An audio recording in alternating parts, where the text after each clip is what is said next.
सबसे पहले आपको बताएं, आइंदा माली साल के लिए 17,573 अरब रुपए का बजट कौमी असम्बली में पेश कर दिया गया। सरकारी मुलाजमीन के तमाम ग्रेड के लिए तनख्वाह में 10% जबकि पेंशन में 7% इजाफा कर दिया गया।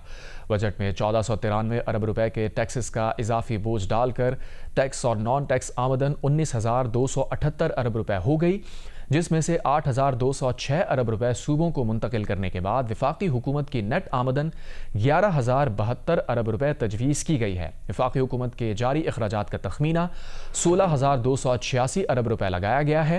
बजट खसारा GDP का 5% यानी 6,501 अरब रुपए होगा। मजमूई तौर पर माली खसारा 5,037 अरब रुपए तजवीज़ किया गया है, जो GDP का मनफी 3.9% होगा। अशरफ मलखम की रिपोर्ट।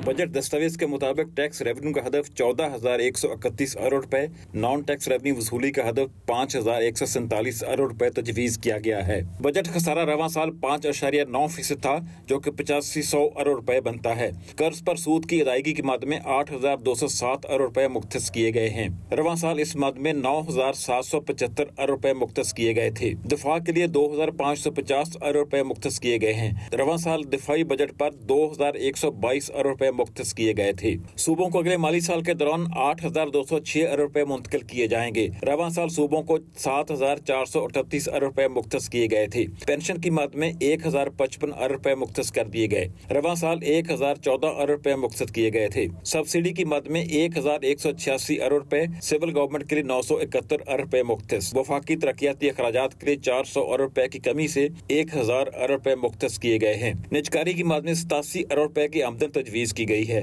नॉन बैंक ज़राए से 2,874 अरब रुपए हासिल किए जाने का तखमीना है। बैंकिंग के शोबे से 3,435 अरब रुपए, जबकि बैरूनी ज़राए से 106 अरब रुपए उधार लिया जाएगा। पेट्रोलियम लेवी की मद में 1,468 रुपए, खाम तेल पर रॉयल्टी की मद में 59 अरब रुपए वसूल किए जाएंगे। गैस डेवलपमेंट सरचार्ज की मद में 49.4 अरब रुपए वसूल किए जाएंगे। प्राइमरी सरप्लस 3,170 अरब रुपए मुख्तस किया गया है, जो GDP का 2.4% है। GDP का मजमूई हजम 1,29,560 अरब रुपए है। गैर तरक्याती बजट का हजम 16,286 अरब रुपए है, जिसमें से सूद की अदायगी पर 8,206 अरब रुपए अदा किए जाएंगे, जिसमें से मकामी सूद की अदायगी पर 7,197 अरब रुपए और बैरूनी सूद की अदायगी पर 1,009 अरब रुपए अदा किए जाएंगे। पेंशन की मद में मजमूई तौर पर 1,055 अरब रुपए मुख्तस किए गए हैं। इसमें से मिलिट्री पेंशन के लिए 742 अरब रुपए, जबकि सिविल मुलाजमीन की पेंशन की अदायगी के लिए 243 अरब रुपए मुख्तस किए गए हैं। अशरफ मलखम, जियो न्यूज़, इस्लामाबाद।